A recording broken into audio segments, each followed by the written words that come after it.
Welcome to Born for Greatness, a Rev'd Podcast here to inspire you to pursue your greatest potential. I'm Clyde Sims. And I'm Alyssa Panozzi. We're your hosts. Together, we're sitting down with courageous, inspiring, and resilient individuals to hear about their journeys towards greatness. How are we doing out there? Clyde here with Alyssa Panozzi. This is our Father's Day edition of Born for Greatness, a Rev'd Podcast. Today, we're celebrating fathers. We're talking with three fathers that we all love, Alyssa and I know and love. And our first one, Jim Boyd, welcome. Thank you. Yeah. Very special father. Yeah. So, terrific to be here. For you guys that don't know, this is Alyssa's father that we're talking to here. Our first subject, Jim, we just want to speak with you, hear what it's like. You know, you've been a father longer than we've been alive. And it's awesome to have you here, and we just want to hear a little bit about what it's like, what it's been like, what it's like today. But first, we're starting with a little bit of a game, okay? We call it greatness or fakeness, all right? So pulling it back, we're celebrating fathers today. There's nothing greater than being a parent, as we all know. And to be a parent is nothing short of greatness. So we have a game, greatness or fakeness, okay? So Alyssa's going to give you something. She's going to name something. Greatness is great. It's awesome. You're a big fan. Fakeness, not so much, okay? Okay. Your opinion, all right. Makes sense to answer greatness or fakeness. Okay. Number one, getting your ears pierced. Fakeness. You don't have your ears pierced? No. That would be awesome if I found that out for the first time tonight. Do you remember taking me to get mine? No, I don't. You made me go to the doctor's office, and you made me wait until I was 10. I haven't forgotten. Okay.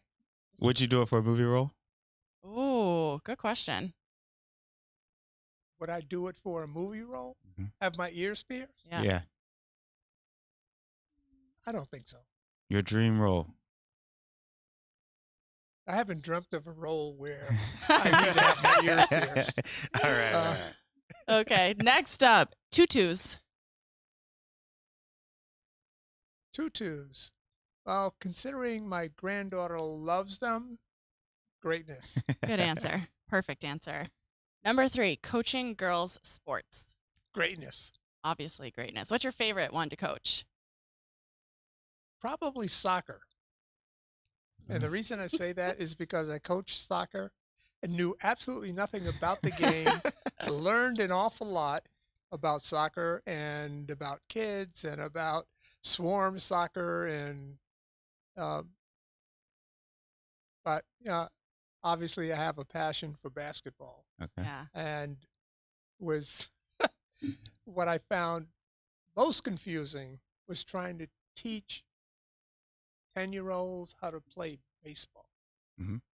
And all of the intricacies of baseball and, when you throw to second base and when you slide and when you don't and, what circumstances do you run when the ball is in the air? I mean, it was just incredible. But soccer was a lot of fun because I learned a lot. You mean softball or baseball?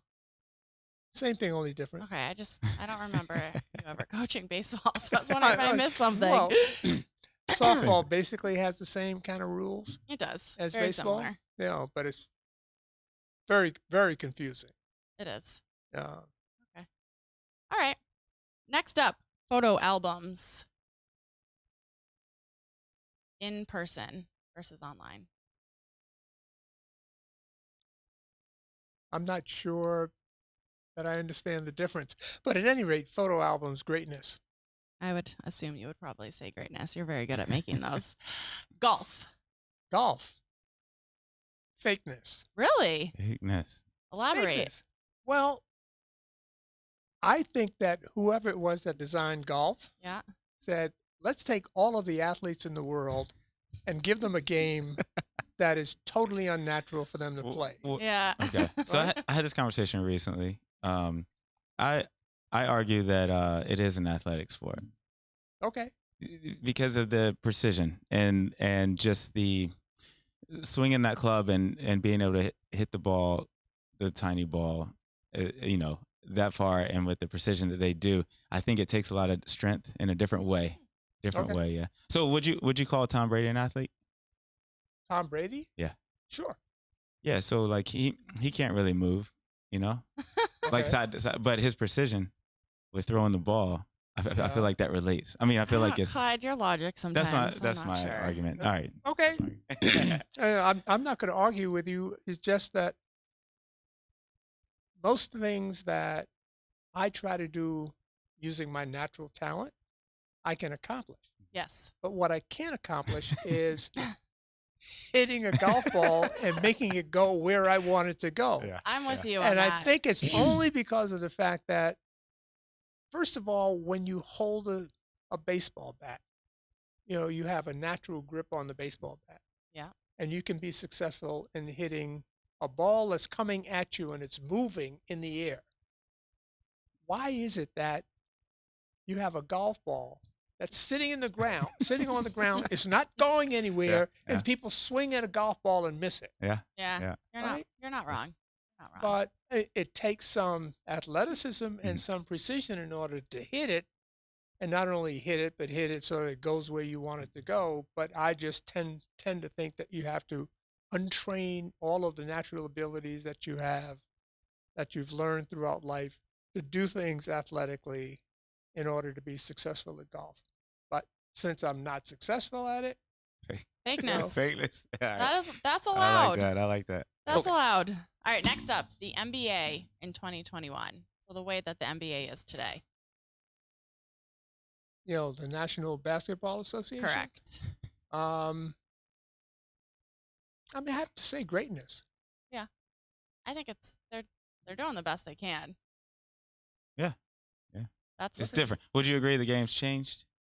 The game. Yeah. The way it's played in the NBA. I mean, it's a total difference in watching March Madness Mm-hmm. and the excitement that you get from that, and then watching the sort of plodding NBA basketball. Yeah. Yeah. Supposedly the pinnacle of basketball players in the world are playing this game, and it can be boring, unfulfilling, Yeah. and you can basically say, I'm not going to watch anything other than the last 3 minutes. Yeah. Or the Because- playoffs. Or the yeah. playoffs. Yeah. Yeah. All right, next up, a push mower. A push mower? Yes. I I have to say, I don't even know what that is. That Clyde posted. that's gotta be fakeness. I mean, you can't get the grass cut. You got yeah. If you have to push the mower. I mean, Can you? It's just a lawnmower that you push, Yeah. correct? I mean, Not an electric it's one. one. Yes, it's Yeah. one that will not self-propel. Okay. Okay. it's more No. narrow, so you're gonna have to go back Those and forth a thin few little. more times. No, I mean just the width Okay. when you're No, cutting. It's You get- kind of like saying fakeness or greatness of Model T. We have Ferraris now. Yeah, that's true. Right. Right. And cars that do the job a whole lot better. But Yeah. Okay. Last but not least, baby monitors. baby monitors, they have to be greatness. 'Cause Wait, did we have them? you can spy on your kids. Well, I think we might have had baby monitors that you could listen to.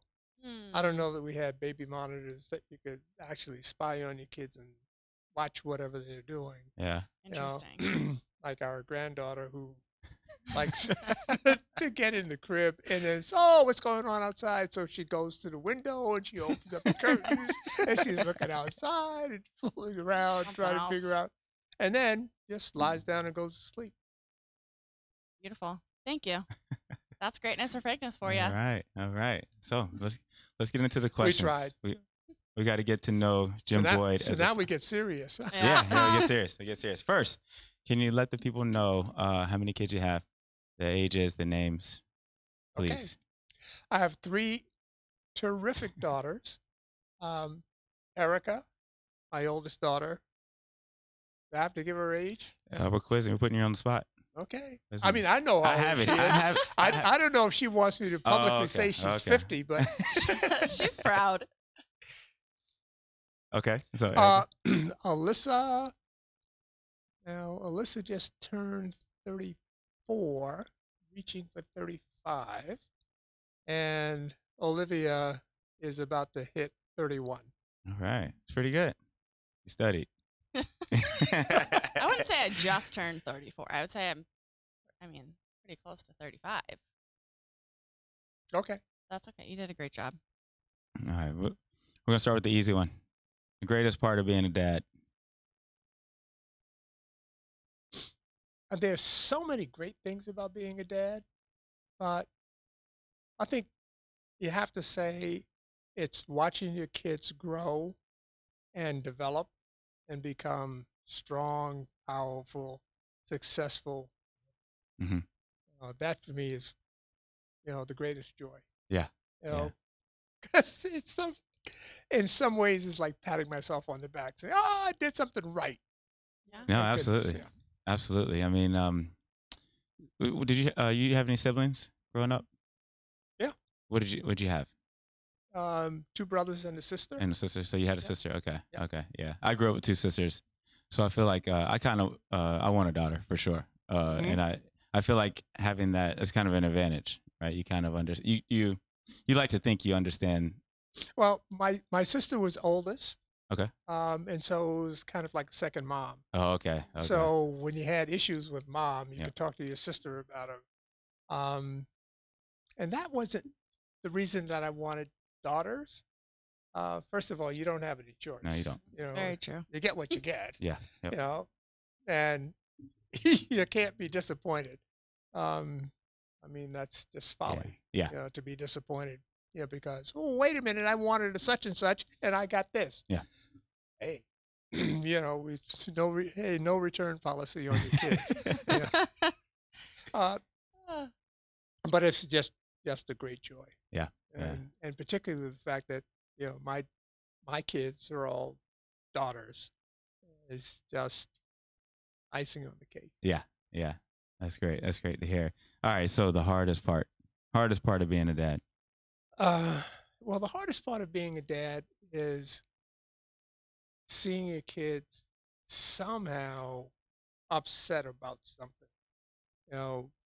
Haven't met their own aspirations, or God forbid, let somebody else be involved in doing something to upset my kids. Hmm. That's really, really difficult.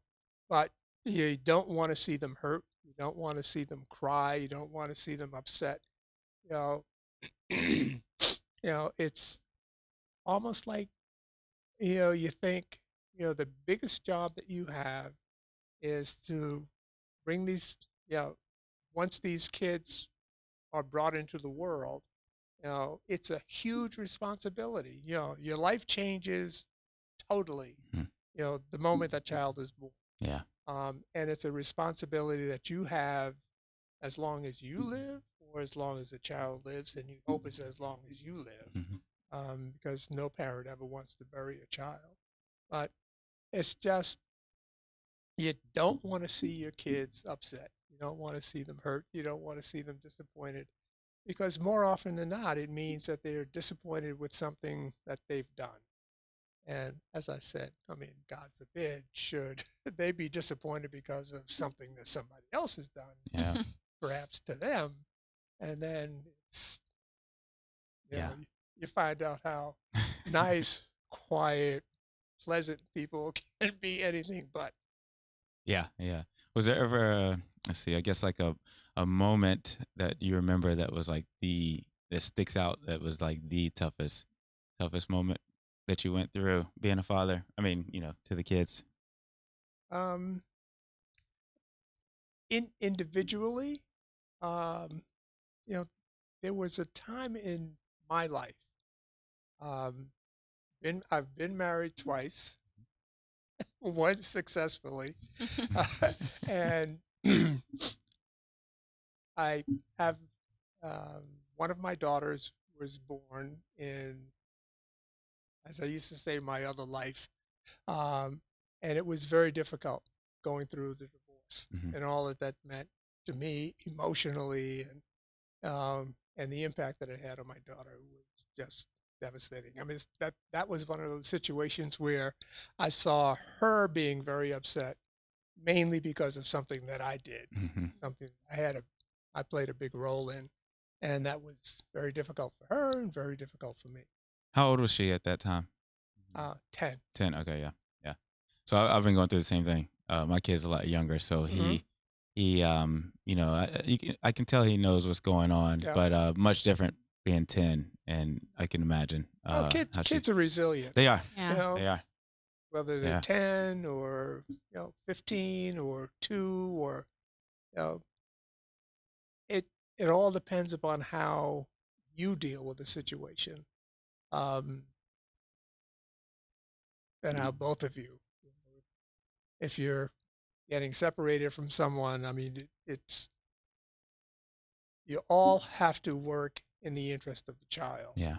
um, and settle your differences as adults, like adults. Um, and I don't think I need to say anymore. Yeah, yeah. No, it makes sense. It makes sense. And so there's a big age gap between your first daughter and then Alyssa, which was the second, correct? So 16. 16 years. Yeah. Yep. Okay. Yeah. Okay. So was there ever a time where they lived in the same No. household? Okay. Yeah. Okay. But Interesting. we were Okay. always really, I mean, Erica was 16 years older than me, and I met her, I'm sure, the day that I was born or sometime very close. But she Yes. always was a huge part of our life growing up. Yeah. So Yeah. I don't look at her any differently than my younger sister in terms of half sister, full Yeah. sister, Yeah. Absolutely. stepsister, whatever. So yeah. All Well, right. we tried our best to make it that way. Yeah. Yeah. Yeah. Um, they're all equally my daughters. Yeah. Yes. And I love them all the same. Um, and want them to love each other as much as I love each of them. Hmm. Yeah. Yeah. We do. Absolutely. Absolutely. Oh, Yeah. good. That's great. Done a good job. Yeah. All right. So, two of your daughters have children, correct? Yes. All right. What was it like watching them have children? That was just freaky. Yeah. You know, it was strange. It was bizarre. Then, wait a minute. Let me think about this.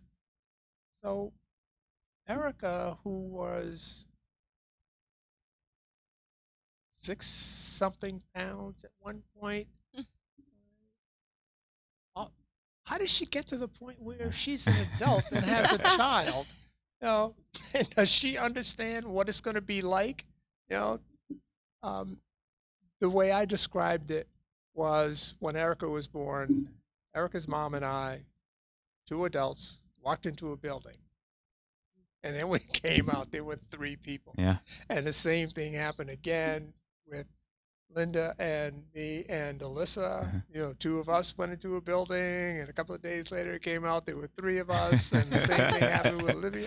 And what I think that you don't realize is just how much having a child changes your No, life yeah. Yeah. so drastically, and so positively in so many wonderful ways. So you think, well, I mean, as a parent, you always look at your children, no matter how old they are, as your children.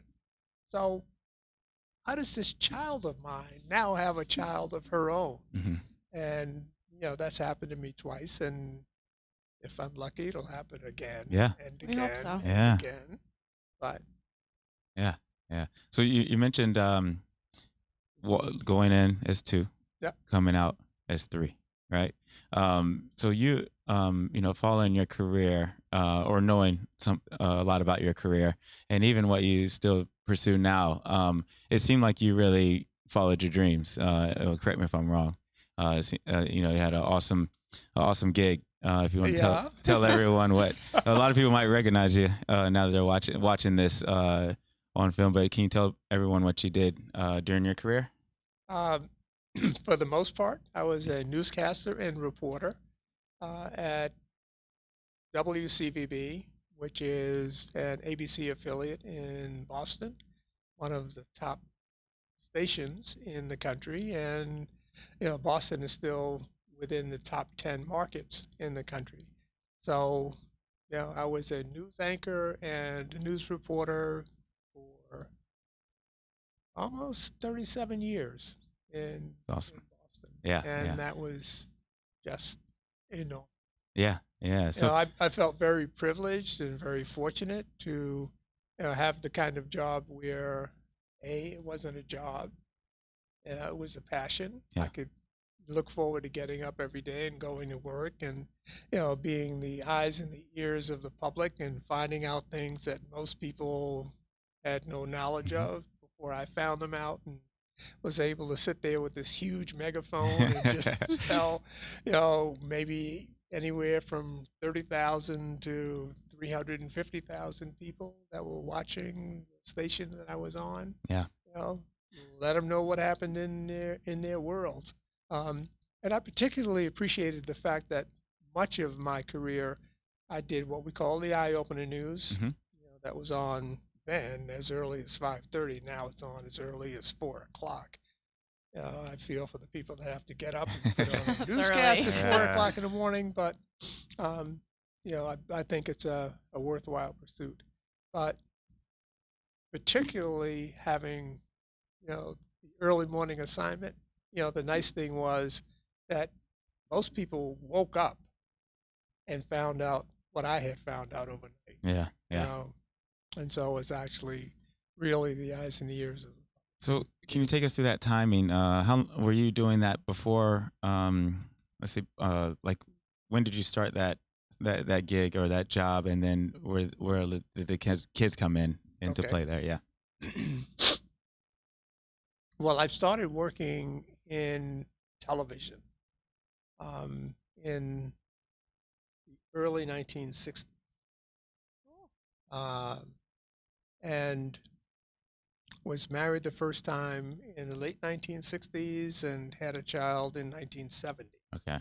I was living in New York City at the time, and one of those offers that you can't refuse Uh-huh. came along, and in 1971, I moved to Boston Okay. with a 1-year-old, and I mean, my life entirely Yeah. changed. Um, I left New York City, where I was born and raised and comfortable, and moved to Boston, a city that I knew very little about, um, to take on a job that really I was, as they say, it was on the job training where I learned everything that I needed to know about being a newscaster and a reporter. Just I was in the process.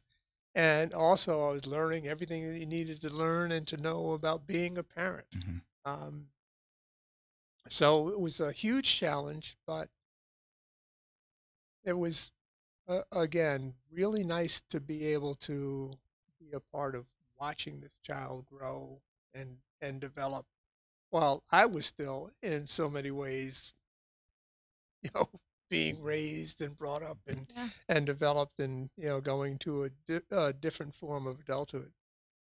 How old were you when you had Erica?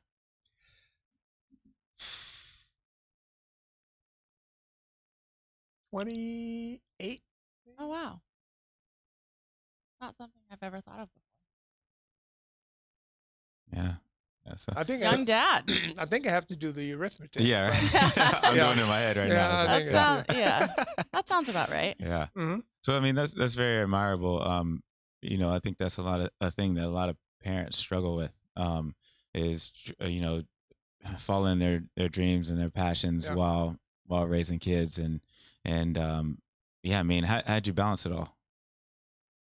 Well, again, one of the responsibilities is looking after this kid the best way you can. Looking after your children the best way you can.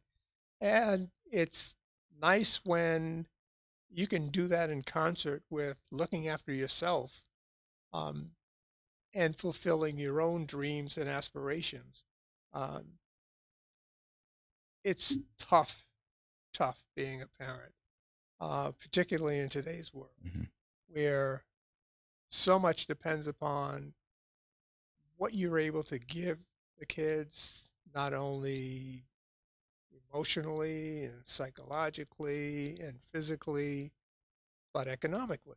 Um, so if you're very fortunate, you can pursue your own dreams and get compensated for that in a way that helps you fulfill your obligations as a parent.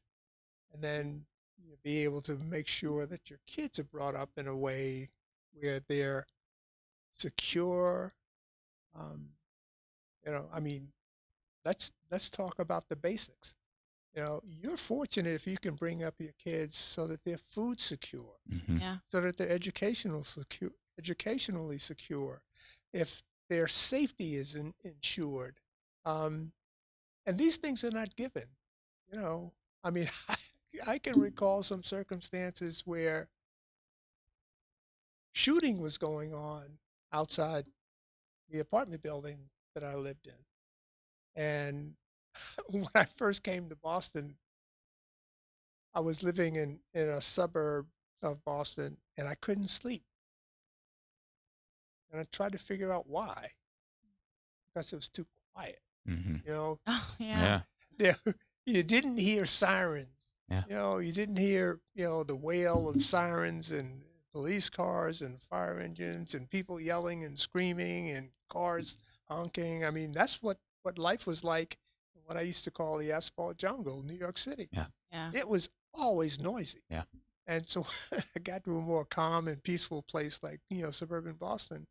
It was too quiet, Yeah. too quiet to understand the Yeah. difference. But, Well, it's something that Clyde and I talk about all the time is we're running around, we're trying to build this empire that is Rev'd, and Yep. it's for our kids. I mean, I think we understand where I learned it from, and I know that Yeah. Clyde's parents were the same way, but we spoke a little bit earlier, and I appreciate how much you said that providing for your family is something that was important, and it's not, okay, I'm gone because I'm doing something that's going to help Yeah. my children, because that's the ultimate goal. Yeah. I've always also maintained that if you want to be helpful, the first thing you have to do is help yourself. Yeah. If you are solid and secure and feel very comfortable in your own skin, then you're able to spread that, spread the wealth of being confident Hmm. and and secure. And once you've achieved that, then it's something you can pass on to your kids. And if you don't have it, then the chaos is just going to be disseminated. Yeah. Yeah. Yeah. And I kind of feel like that's true in any relationship, whether Yep. it's kids or a romantic relationship or yeah. But that makes sense. So you seem like you're pretty busy, with your job and 3 kids, free time, like gym's time. What did you do with gym time? Was there any gym Well, time? And if there I mean, was, you never thought about that. But one of the things that this is just going to maybe skirt the question a little bit. But one of the things that I've always maintained is if you ask somebody to do something, what you're asking them to do it for is for your own personal self. But generally, people who successfully give, they give not because it's something beneficial to the recipient, but it's their their giving is beneficial to them. So the essence of me time, you know, how can I enjoy my time best by giving it to somebody else? Um, I spent quite a bit of time, talking to school groups when I was a newscaster. But one of the nice things about working that early morning schedule is that my official workday ended at 12:30. Mhm. So in the afternoons, I go in and talk to schools, talk to kids in school.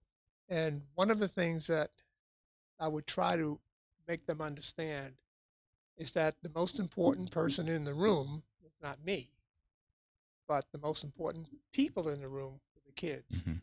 because they were worthy of my time. because they were important to me. And, so I felt that, yes, giving in that way, giving of myself, and, I think that I had something to share, had a message.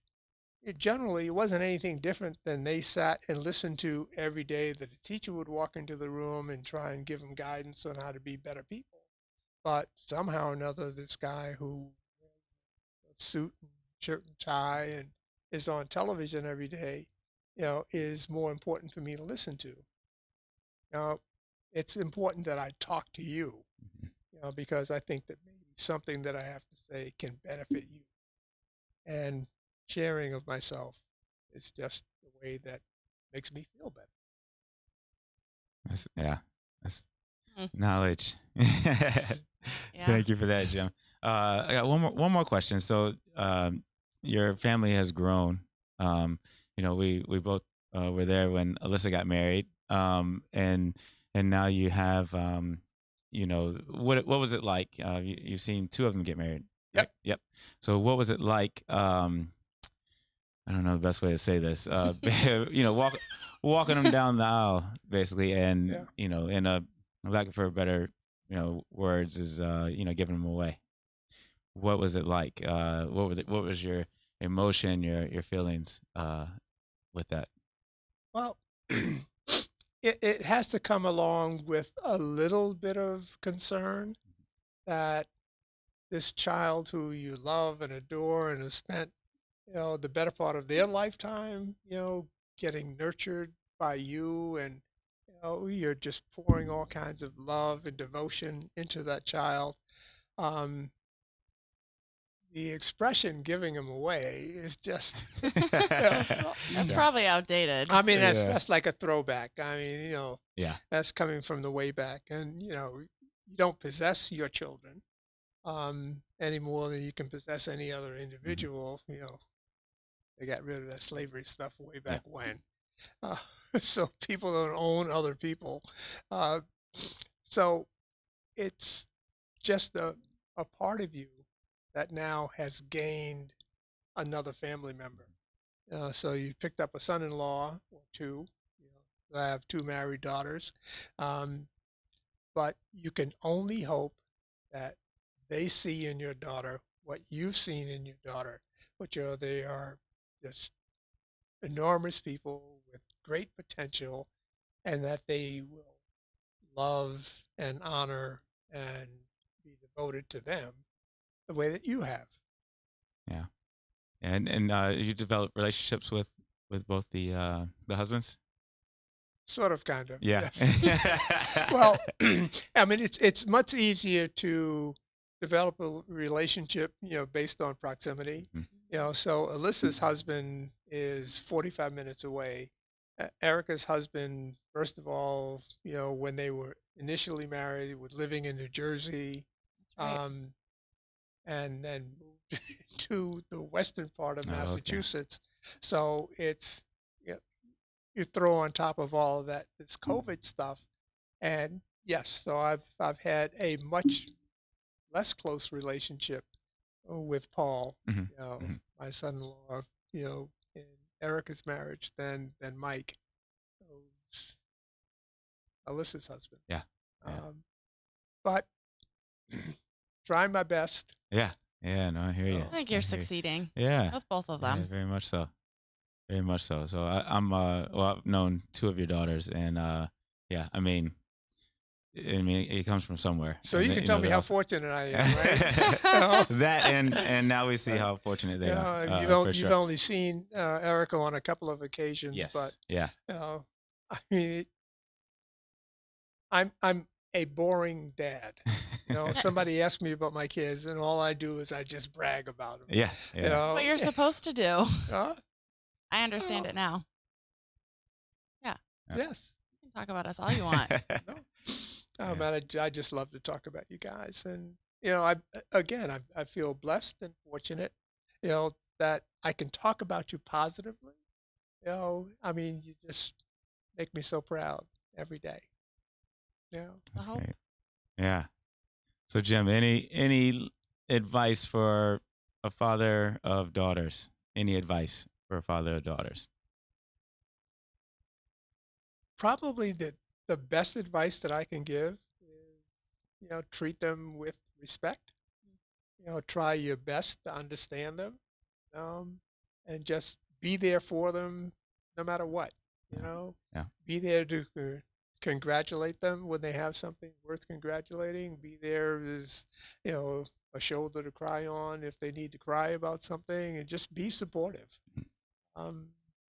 as you would whether it were, um, you know, your son, Yep. daughter. Yeah. Just be there as support. Yeah. They love you. I mean, I think that there's a special bond between fathers and daughters. I agree. And take nothing from mothers and daughters or mothers and sons, but I think that there's a special bond between fathers and daughters that's just insurmountable. Yeah. I would agree. I just love having daughters, and can't imagine what it would be like if I had sons. Yeah, instead. yeah. What I've noticed with my friends and and even my sisters' daughters, they seem to stay close to home, even if they live distance. Mhm. They always come back. They'll be the ones that take care of you when you get older. I feel like sons kind I'll be there. of stray, So I personally think you're lucky, very Well, lucky to have three. Well, I just daughters. I don't think that that's a responsibility I want to put on them. Yeah, and, yeah. I don't think that they should even think about that. But Well, yeah. it's our responsibility to take care of them and just watch them grow and develop and be successful. And you don't ask for anything in return. No, You no, just, absolutely. Yeah.